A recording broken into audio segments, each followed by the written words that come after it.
Hey there, YouTube. I'm back to looking at current events. We've got sanctions everywhere. If you've read Human Smoke, that's a good book about the time between the two world wars. Kind of takes us back to the H.G. Wells writings where he's at that peace conference. President Harding addresses the peace conference. I've talked about H.G. Wells before as a great commentator on the time between the two world wars, and Human Smoke, another one of those books. And it was all about sanctions. People study the battles and they get into the war from the point of view of outward violence, but they forget to study the sanctions being imposed as a lead up to that, because really war has changed totally. It used to be professionals would go out on the field and attack each other, right? And you had these generals, and it was all kind of, I would say, civilized, although it was, as ammo got more and more lethal, it became more and more gross. People running into live ammo fire, like the Civil War in the US, was just terrifyingly gross. World War One and so on. But what people gave themselves license to do more and more is just blindly attack civilians, right? You don't know them, you just drop your bombs and fly home. It's, to me, I don't understand why that's considered heroism, or why soldiers think that's honorable anyway, to just shoot civilians. But it became the norm with the sinking of ships, part of that whole thing of the blockade.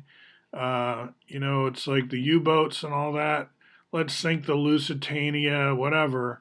And people get more and more outraged, as of course they do, because they're the ones being targeted.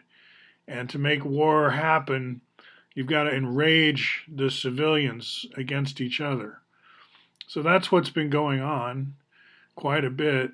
Uh, it's it's taken for granted now that we get to be terrorized by people with a lot of weapons. They have the money, they have the weapons, and we're just sitting ducks, really. If they want to kill us, they can, and they do. That's like with impunity. And I'm not sure why we put up with it. Why these munitions makers can make weapons like that for mass murder. We complain about guns. Like, let's ban assault rifles. Sure, let's do that. But there's a lot worse out there than assault weapons. There's all kinds of munitions that serve no other purpose than to murder, mass murder, really. And the governments consider themselves in that business. Like, we're here as governments to broker arms deals and sell mass murder weapons to each other. It's totally uncivilized, right? So I think that looking back on this period, we're just going to think, wow, those were pre-humans. Those were not really humans. And I think that's kind of a Nietzschean view, right? Because he was screaming out against what he saw was coming too. Like, Nietzsche kind of went crazy on the day Hitler was born, is the way I told the story. It's not true that he was kind of a proto-Nazi. I know that a lot of people are told that. I'm going to do another video about Nazi and American propaganda during the World War II era, I think. Dr. Seuss and all that. I'm looking forward to it. I was just last night, though, listening to this whole Max Blumenthal appearance at this coffee shop, or bookstore, sorry, some years ago by now. And it just reinforced my view that I wouldn't mix up that kind of outward violence with any religion, right? I mean, you can hide behind your religion and say, the reason I'm into mass murder is because my religion teaches me to do this. But count me a skeptic, right? Because I've done my own homework. I know about religion. I'm not born yesterday. And people who think that it's their religious duty to to be strident nationalists, for example, I think we should have some debate about that. Like, where did you get that idea again? And Why does that make sense to you? It's like, this is why we have universities, actually, not just to sit there in the lecture hall and be told by the authorities what's what, but to actually engage in debate and learn that there are effective and ineffective ways to make your argument. Like, to just call people names and stuff is not effective, right? So I love that high schools around the US have debate clubs, forensic clubs, what do you call it? National forensics leagues or whatever, where people go and debate at the national level. I think that saves high school in a lot of ways. If your school doesn't have a debate team, why not, right? It's like, that's probably one of the most productive aspects of high school these days. Okay, so I've just been going up and down in my Facebook just to give some more um, context for my remarks in other videos right now about the promised land. And, I don't think Iran is going to mind being Persia again. And fuzzy borders where we don't really know where one, like when you drive across the US, do you always know when you've crossed a state line, and does it matter?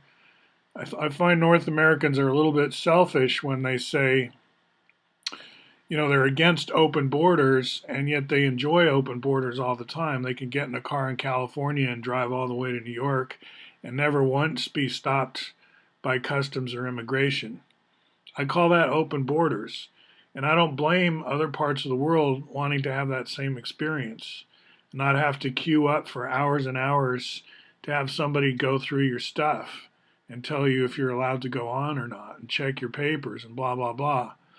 Americans are used to not having to do that, and then they're all like uptight about other people wanting to live the same way. I don't know. I think tourism's the answer. Get out and see the world some more. I think before you ever run for Congress or Senate, I would like to see on your resume that you've been out and seen the world quite a bit. If you've never left North America and you want high political office, I don't think you'll get my vote just on that basis alone. So I'll be studying the candidates here and seeing if any of them have been overseas quite a bit, and not in the context of, paid lobbyist trips either. It's like, that does help though. Like, people were screaming about how when the Gulenists were getting Congress people over to Turkey to check it out, that was like somehow improper. But I think, if a lobbyist wants to offer that you could see where people actually live and come to know the world better, it's too bad that you don't have that experience already and that lobbyists have to pay your way. But it's better than having you live in complete ignorance, right? So I'm not against flying Congress people around and letting them see the world, letting them go to refugee camps, go to Gaza, right? If you want to be in Congress and you've never gone to Gaza, I don't know. Should you be in Congress? You're so ignorant, really. But I should speak for myself, right? I've only been to Ramallah. I haven't been to Gaza myself. I've been around the Middle East a little bit, but not in years. And things were more civilized back then. It's been kind of downhill as the oligarchs and the munitions people continue to consolidate their gains and crush legitimate governments, right? They're pretty far along in that. They certainly destroyed the United States 40 years ago. It's been suffocating.